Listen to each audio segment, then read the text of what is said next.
Father's Day special, kaya dumayo kami dito sa Ternate, sa Hashi, kung saan may mga nagsasarapang Japanese food. Di na kami nagpatumpik-tumpik kaya pumasok na kami. Ang sasalubong sa iyo ay ang solid na ambience dito na nakaka-relax talaga. Magandang pumasyal dito kasama ang pamilya, pero sa ngayon kami munang dalawa. Maraming pagpipili ang pagkain at yung presyo, abot kaya naman. Lupit talaga ng ambience, para kang nasa Japan. At maya-maya dumating na nga yung mga in-order namin. Gusto ko nang sunggaban agad kasi 5 araw na akong di kumakain. Kita nyo naman, di ba? Talaga namang nakakatakam. Kaya binibidyo ko na dahil mamaya yan ay lagayan na lang. At ito yung kabuuan ng order namin. Wow!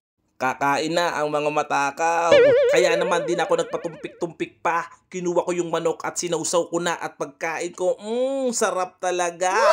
Di na nga pala kami naka-order ng tempura kasi may allergy siya. Kaya tiyaga na lang dito sa T-bone steak at sarap-sarap.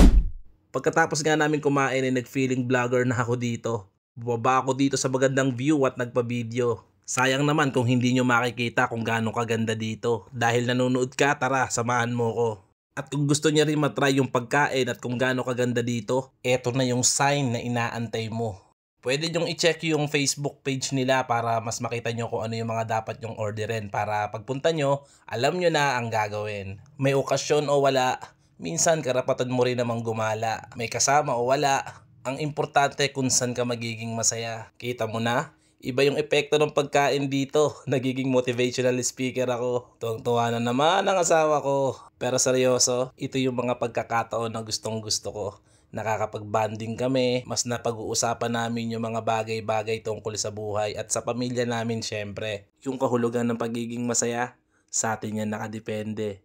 At dahil ang dami ko nang nasabi, uwi na kami. O ayan, posing muna. Inubad muna namin saglit yung helmet para damihin yung hangin. Pero wag nyo yung gagayahin. At sa mga nanood, maraming salamat. Sa mga tatay dyan, Happy Father's Day!